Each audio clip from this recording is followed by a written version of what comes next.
feels like the magic's gone. It's gone. Now we make our own magic. Now we create our own legends. Now we build the future. Now we stop Being afraid of shadows.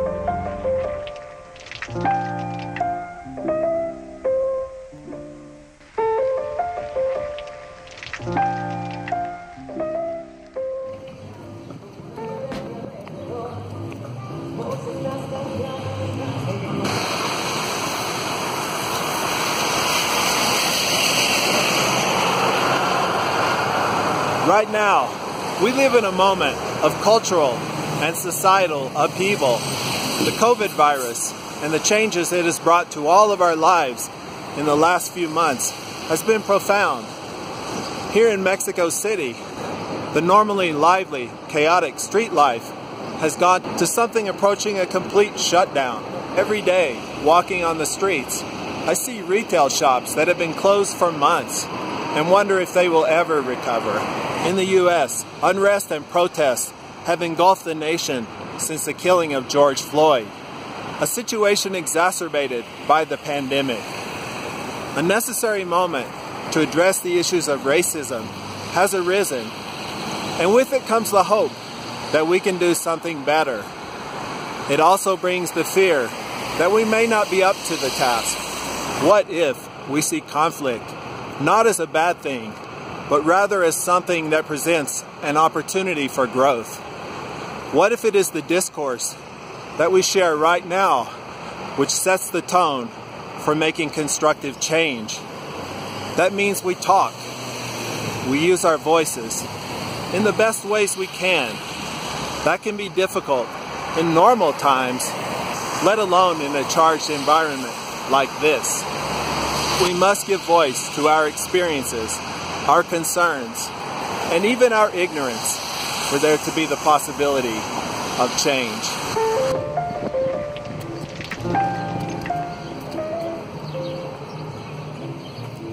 If we can hear each other's stories, learn the collective truths they bring, and open ourselves to the experiences of others, we may be able to reach across the boundaries that separate us. With that in mind, this week's theme is about exploring difference and using our voices to find healing.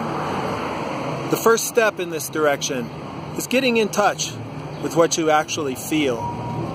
A good way to do this is to remember an experience, something you feel strongly about. And as you bring it to mind, feel it in your body, where it is located, the sensation it brings. That means slowing down, disconnecting from outside influences, at least for a moment, and taking your awareness inside. You can do this by following your breath into your body.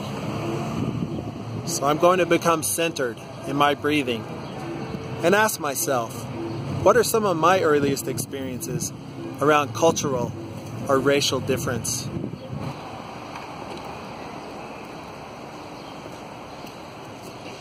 One of my first memories of racial difference is of being at the city pool in my Arkansas hometown. It was a hot summer day in the early 1970s when I was 8 or 9 years old. Pop music from the radio is playing over the PA, and I see a group of black kids together on the grass near the pool. I notice how the water sits on their hair in a way that is different than mine. They are talking and laughing. And I wonder why I don't see them at my school or in my neighborhood, only here at the pool. Right now, as I notice my body, I feel it around my throat, like I want to talk to them and find out more about their lives.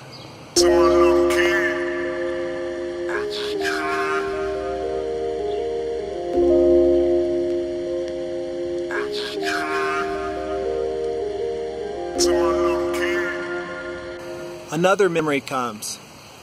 I'm just starting the 8th grade. My family has moved to West Texas, and I'm at a new school.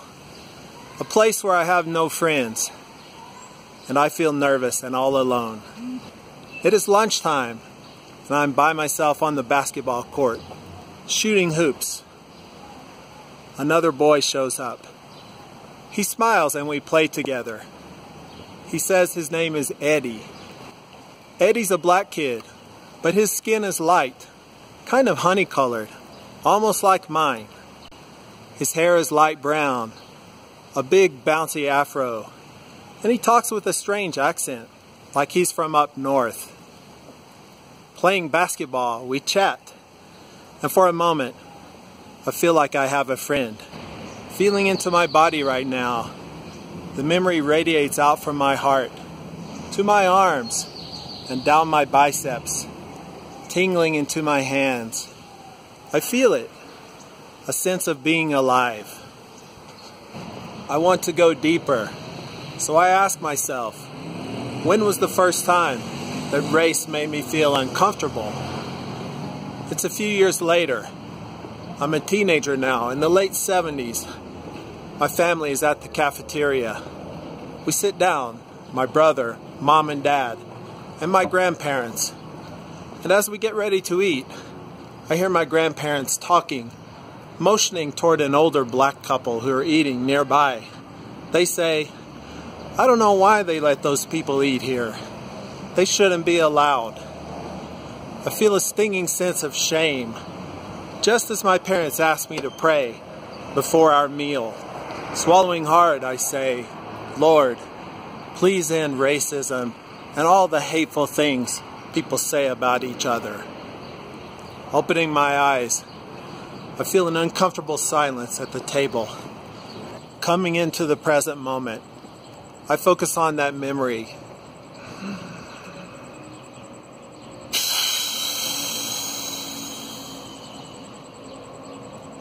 Breathing in, then out, I release that tension from my body.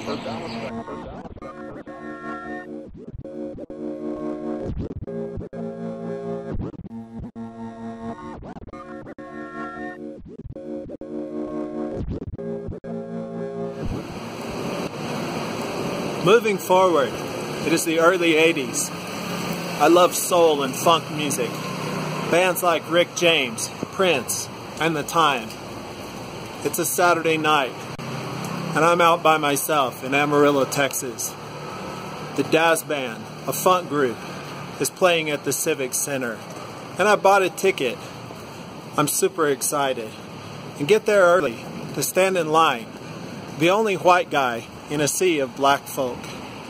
Scrambling in, I find a seat, front row center, pumped to see my first live funk concert. The opening act is a black comedian.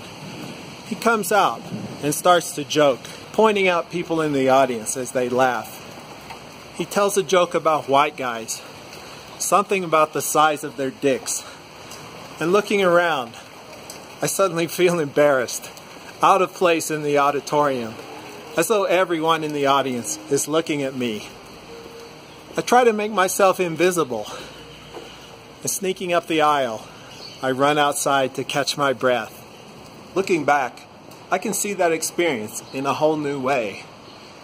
Amarillo, Texas is overwhelmingly white, and so that event was a place the black community could come, relax, and enjoy themselves.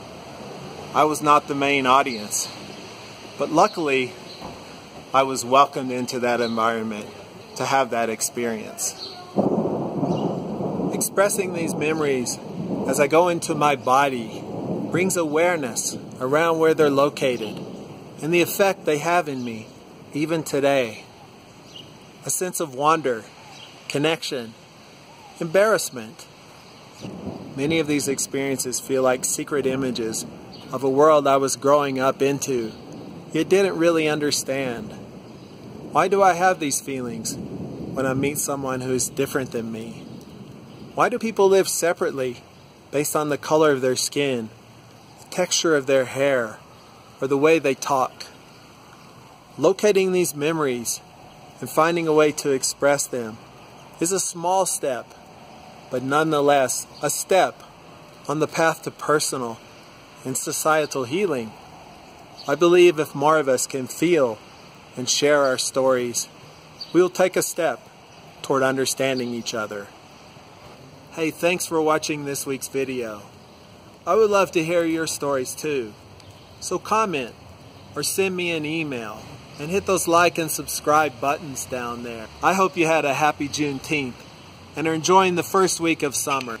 I'll see you right here next week. Andale! We set up a colony for black people here.